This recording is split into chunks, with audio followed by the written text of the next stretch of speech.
Hello friends, welcome back to my channel Nitin Modvi vlog.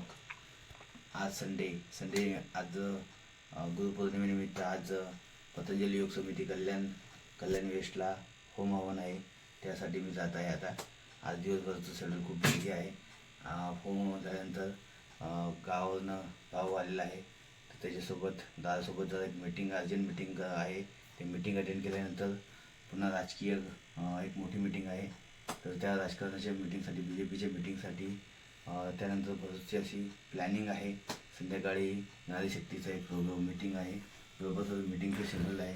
तर तो सर्व तुम्हाला आज दिवसभराची मी माझं शेड्यूल तुम्हाला ह्या माझ्या ब्लॉगमध्ये आज फर्स्ट टाईम असा ब्लॉग बनवतो की मी आज दिवसभर संडेमध्ये काय काय करणार आहे त्याचं मी तुम्हाला एक व्हिडिओ छान असा बनवून तुमच्यासमोर सादर करणार आहे. सो आपण एंडिंगपर्यंत बघावे ही नम्र विनंती. थँक्यू. विठलवाडीला पोहोचलो आहे आणि आपली ट्रेन आली आहे. कल्याणला जायचं आहे. विठलवाडी ते कल्याण एक स्टेशन.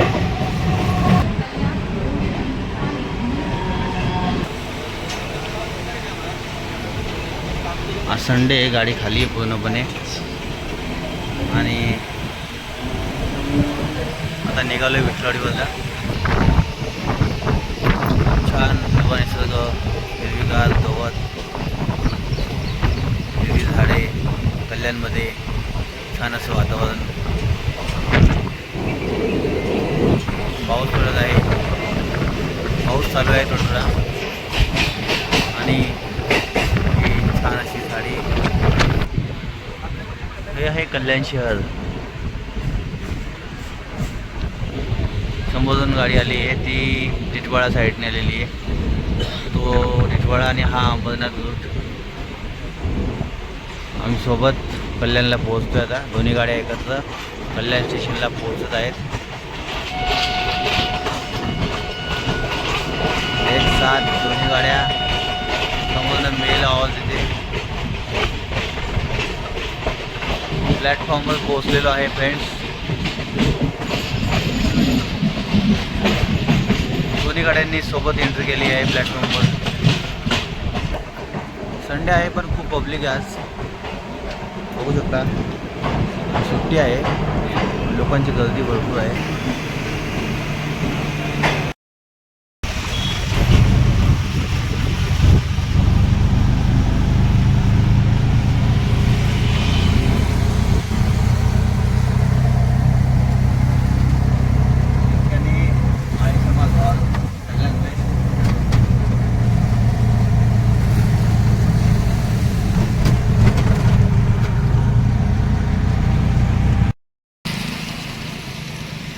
छान असा कल्याण वेस्ट एरिया. चला हॉलला पोचलो आहे आणि होमचा आवाज ऐकू येत आहे. आपण जाऊया हॉलमध्ये. सेकंड फ्लोअरला आहे.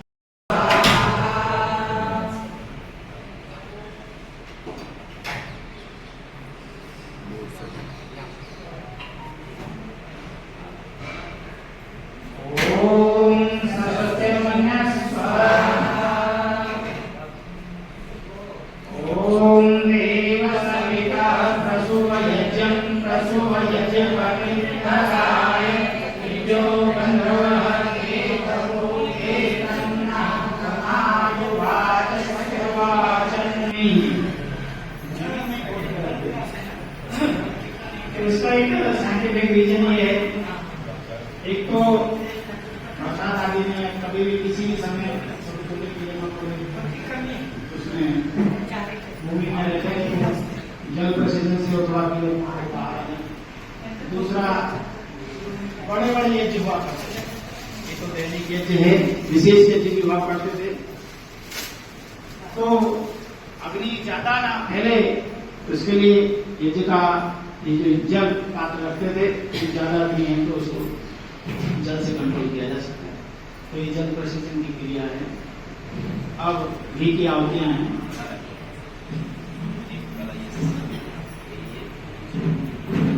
एक उत्तर दिशा में, दूसरी दक्षिण दिशा में और दो मध्य में बीच में. ओम अग्नये स्वाहा. Guru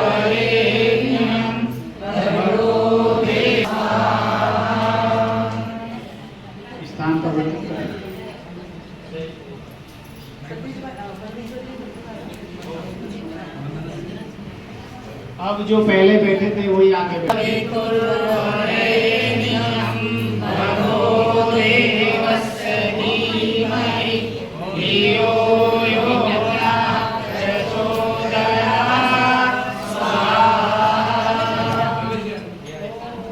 ओम भूर्भुवः स्वः तत्सवितुर्वरेण्यं भर्गो देवस्य धीमहि धियो यो नः प्रचोदयात् स्वाहा। ओम भूर्भुवः स्वः तत्सवितुर्वरेण्यं भर्गो धियो यो नः प्रचोदयात् स्वाहा।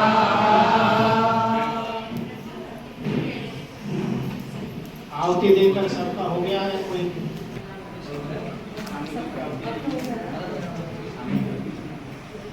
नमस्ते नमस्ते। ओम जी।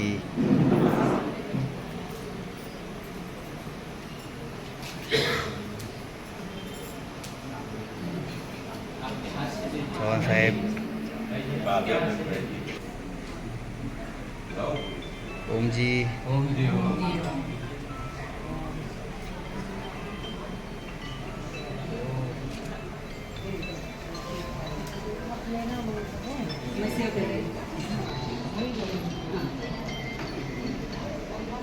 ओम यतस्य कर्मणो वर्तते ऋचं यत्वा यमुनमिहाकरम् अग्निष्टस्य विद्यात् सर्वं सृष्टं सुहृतं करोतु मे अग्नये सृष्टिकृते सुहृतहुते सर्वप्रायश्चित्ताहुतीनां कामानां समदयिते सर्वान् कामान् समदये स्वाहा। इदमपि सृष्टिकृते नमः। और एक क्या होती? ओम स्वाहा इदं प्रजापते नमः।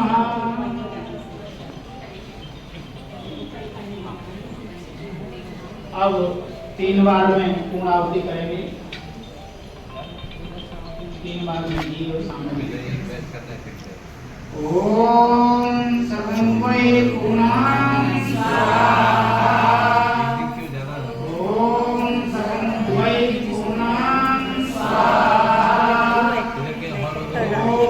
लाइव बन के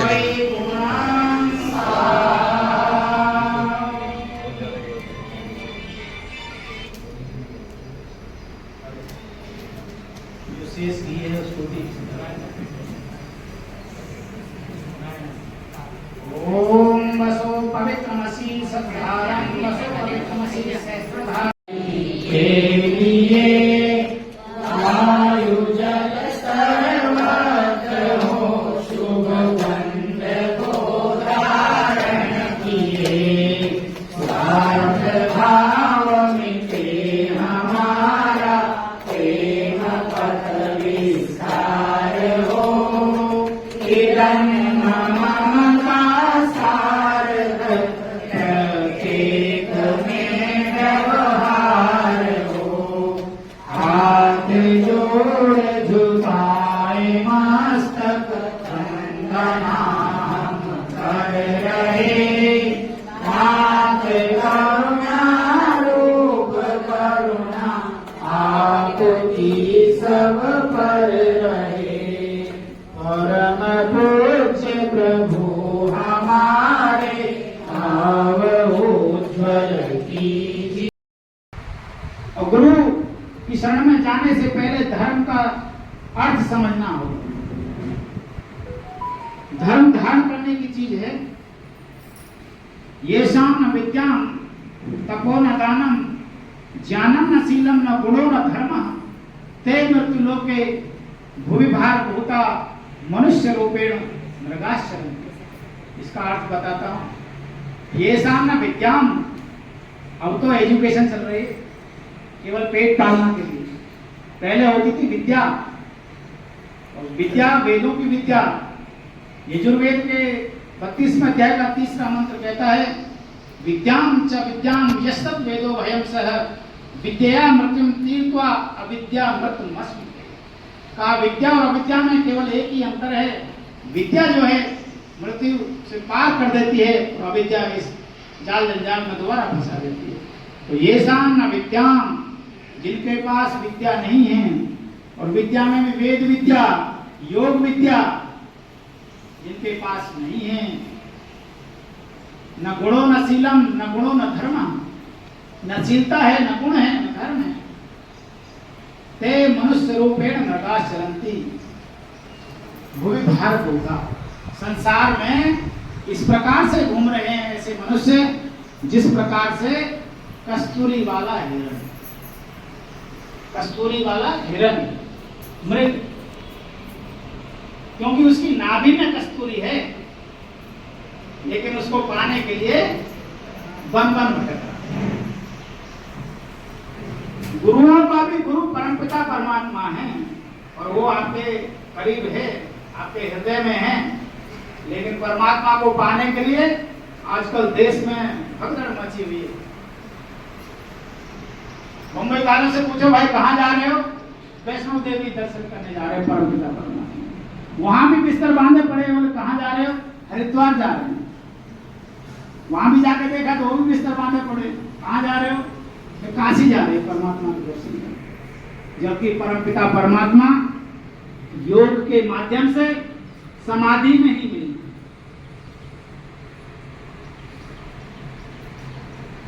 बाबा रामदेव जी महाराज ये गुरुकुल कालवा में पड़े हुए हैं हरियाणा में। इन्होंने वेदों की शिक्षा ली, घर से बहुत ही गरीब थे, चले गए गुरुकुल में। वहां जाकर के गौशाला में इनकी ड्यूटी लगती थी, गौशाला। तो एक हमारी भारत माँ है, एक गौ माँ है, एक जननी जिसने जन्म दिया वो माँ है। तो गौ माता के सेवा करते करते और योग करते करते आज बाबा रामदेव समस्त विश्व में योग के जिस गुरुकुल की संस्थापना स्वामी चंद्रवैश जी महाराज ने की थी, वही स्वामी चंद्रवैश जी महाराज का एक शिष्य आपके सामने बैठा। मैंने भी गुरुकुल से शिक्षा ग्रहण की। ये स्वामी जी उनसे 10 साल सीनियर थे। तो मैं योग के विषय में बताना चाह रहा हूं, क्योंकि योग प्लस, आप डॉक्टर के पास जाओ तो वहां पे प्लस रहता है,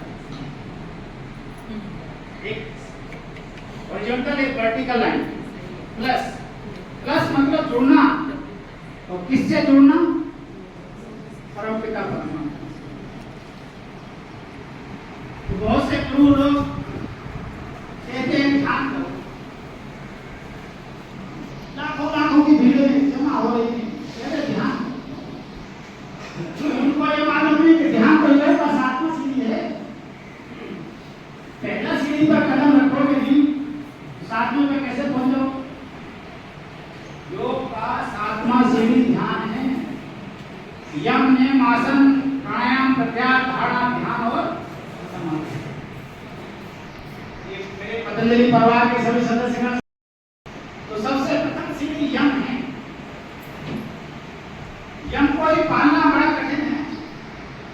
जो व्यक्ति यम नियमों का पालन करता है वो आगे बढ़ते बढ़ते यम नियम आसन प्राणायाम प्रत्याहार धारणा ध्यान और समाधि करता है। तो यम में 5 चीजें आती हैं: अहिंसा, सत्य, अस्तेय, ब्रह्मचर्य, अप्रगर। अहिंसा, हम छोटी छोटी बातों पर हमको क्रोध आ जाता है, क्रोध करना भी एक हिंसा है। अहिंसा, अकारण किसी को न सताओ, अकारण किसी को न सताओ। सत्य, अब ये सांसारिक जीवन में व्यक्ति कभी ना कभी तो झूठ बोलता ही, बिना झूठ के तो चलेगा ही नहीं, क्योंकि हर प्लस के साथ माइनस जुड़ा हुआ है। आप देखेंगे ये जो फैन चल रहा है ये जो ट्यूबलाइट जल रही है इसमें भी पॉजिटिव और नेगेटिव करंट है। यदि खाली पॉजिटिव करंट रहेगा तो चलेगा नहीं, हर प्लस के साथ माइनस जुड़ा हुआ है। तो झूठ बोलना है, लेकिन कहां? झूठ बोलने से सामने वाले की गर्दन बच जाए, वो जीवित हो जाए, वो जिंदा रहे, वहां पर झूठ बोलना आपका सत्य का काम है। और फिर उसने जो पाप किया है वो आपके धर्म के कार्य के माध्यम से, आपके उपदेश के माध्यम से उसका जीवन अच्छा हो सकता है, तो वहां झूठ बोल रहे हैं। लेकिन एक होता है यूनिवर्सल ट्रुथ, सार्वभौम सत्य। अब जैसे पंखा है तो इसको पंखा ही कहते हैं, पंखा है, हवा दे रहा है। तो सत्य को बोलना है, सत्य को अपने जीवन में विचारना है।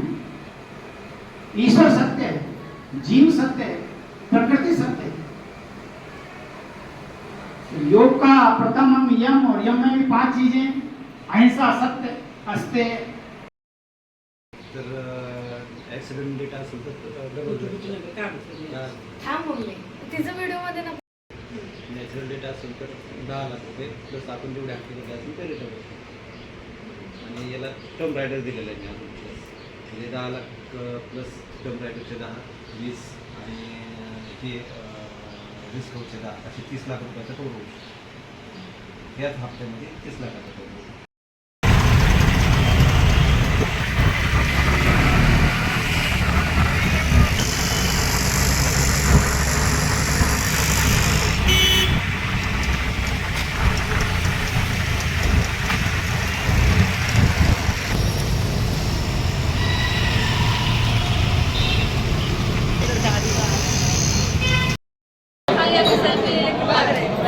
आइए मैडम,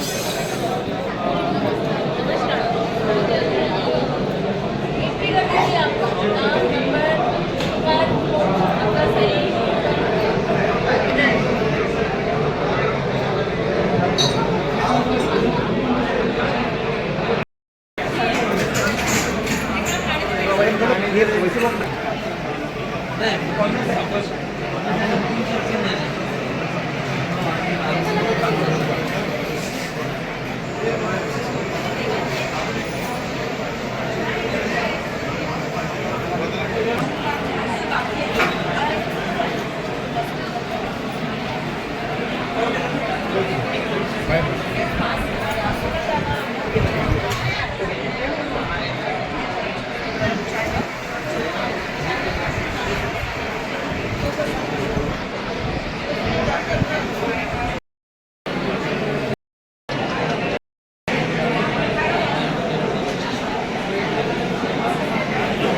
ये 2 मिनट, एक मिनट.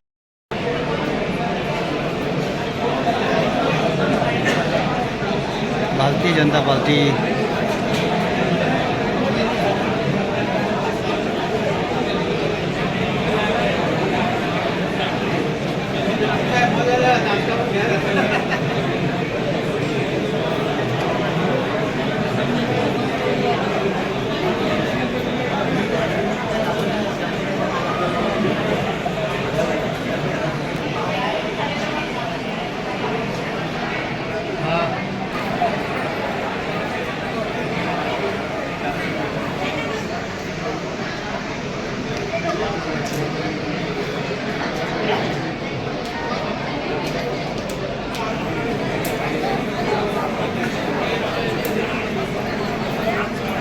भारतीय जनता पार्टी महिला मंडळ आमचे BJP मुंबई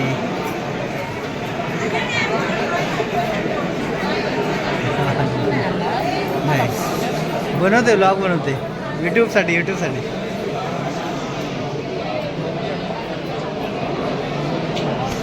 नमस्कार.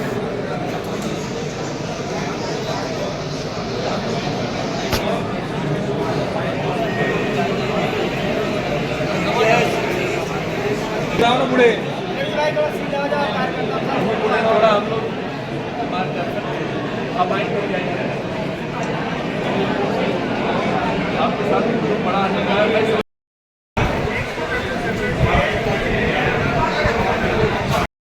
की आपला जीव करता पाकिस्तानच्या विद्यार्थ्यांनी देखील तिरंगा झेंडा घेऊन त्यातनं बाहेर पडले होते. म्हणजे आपल्याला ही अभिमानाची गोष्ट आहे की आपली जगामध्ये पद प्रतिष्ठा इतकी मोठी करण्याचं काम कोणी केलं असेल तर ते नरेंद्रभाई मोदींनी केलेलं आहे. अगदी जगातल्या मोठ्या विषयापासून तर आपल्या गावातल्या छोट्या गरीब माणसापर्यंतचा विचार हा मोदी साहेबांनी केला. लॉकडाऊन मध्ये 80 कोटी जनतेला फ्री रेशन, म्हणजे ज्याला सुरत मध्ये प्लेगची साथ आली त्या साथ मध्ये प्लेगमुळे माणसं कमी मेली, पण भूकाने पोट न भरल्यामुळे जेवण न मिळाल्यामुळे अधिक लोक गेली होती. म्हणून मोदी साहेबांनी निर्णय केला की आपण गोरगरीब जनतेला फ्री रेशन दिलं तर निश्चितपणे या आपल्याला प्रसंगाला सामोरं जाणं सोपं पडेल. मग ते लॉकडाऊन मधला इंजेक्शनचा अनुभव असेल, वॅक्सिनेशनचा अनुभव असेल, हॉस्पिटलमध्ये ऑक्सिजन पुरवण्याचा विषय असेल, ऑक्सिजनला आपल्याला पीपी किट पुरवण्याचा विषय असेल, अशा लॉकडाऊन मध्ये अनेक विषय की जे प्रोडक्ट आपल्यामध्ये इतक्या मोठ्याने आपण बनवत होतो ते बनवायला लागलो, नुसतं बनवायला नाही तर पूर्ण जगाला एक्सपोर्ट करायला लागलो. अशा प्रकारचे विजन आपल्या मोदी साहेबांचं होतं. मोदी साहेबांमुळे या संदर्भामध्ये पुण्यामधल्या अधिवेशनामध्ये त्यांनी मार्गदर्शन केलं. आपले नेते आदरणीय देवेंद्रजी त्यांनी सुद्धा या अधिवेशनामध्ये आपली भूमिका काय असली पाहिजे ही भूमिका अतिशय चांगल्या पद्धतीने मांडली. आपल्याला सर्वांना माहित आहे त्यामध्ये हे संपूर्ण भाषण जे आहे हे YouTube वरती आपल्याला सर्वांना ऐकायलाही मिळेल. पण आपल्या सर्वांसाठी फार सुखद असं वक्तव्य त्यांनी आणि सूचक असं वक्तव्य त्यांनी केलं. त्या वक्तव्यामध्ये त्यांनी असं म्हटलं की या होणाऱ्या निवडणुका ज्या आहेत या भारतीय जनता पार्टीच्या नेतृत्वात आणि महायुतीमध्ये होतील हे आपल्यासाठी अत्यंत महत्वाचं होतं. त्यामुळे तुमचं आम्हाला सर्वांना ही गोष्ट लक्षात ठेवली पाहिजे की तुम्हाला आम्हाला सर्वांना हे 3.5 महिने जे आहेत हे अत्यंत महत्वाचे आहे. या 3.5 महिन्यामध्ये तुम्ही आणि आम्ही सर्वांनी मिळून एकत्रपणे आपली संघटनात्मक जी ताकद आहे तिला एकत्र करणं हे अत्यंत गरजेचं आहे. आणि म्हणूनच प्रत्येक ठिकाणी जिल्ह्याचे कार्यकारिणी, विस्तृत कार्यकारिणी, ही कार्यकारिणी सुद्धा भागामध्ये आमदार गणपतशेठ गायकवाड हे काम करतात, सातत्याने निवडून येत आहेत. आपला माणूस असंच त्यांना संबोधलं जातं. त्यामुळे या भागातील कार्यकर्त्यांना स्वाभाविकपणे आज ते बैठकीलाही होते. त्यामुळे महायुतीमध्ये ही जागा जी आहे आमदार म्हणून ते आहेत. आताही आपण पाहिलं असेल की महायुतीला विधान परिषदेमध्ये मतदान त्यावेळेला आवश्यक होतं. कोर्टाच्या आदेशाने ते मतदानासाठी सुद्धा स्वतः त्या ठिकाणी आले होते. त्यामुळे ही जागा जी आहे ती महायुतीमध्ये भारतीय जनता पार्टीचे आता सद्यस्थितीत आमदार या ठिकाणी आहेत. संघटनात्मक ताकदही या भागांमध्ये भारतीय जनता पार्टीची अतिशय चांगली आहे. त्यामुळे कार्यकर्त्यांमध्ये उत्साह असणं गरजेचं आहे. त्यांनी विचारलं की जागा कोण लढेल. त्यामुळे आता तर आमदार भारतीय जनता पार्टीचे असल्यामुळे भारतीय जनता पार्टी हा प्रथम दावा हा या सीटवरती आहे. जसं डोंबिवलीमध्ये मी वर्षानुवर्ष त्या ठिकाणी आमदार आहे, पण त्याही ठिकाणी बरेच जण इच्छुक आहेत. ते स्वाभाविकपणे इच्छुक असणं हे काही चूक नाही, परंतु त्या पक्षाने दावा करणं हे पण योग्यच आहे. कार्यकर्त्यांनी तसंच राहिलं तर स्पोर्ट्समॅन स्पिरिट राहते असं मला वाटतं.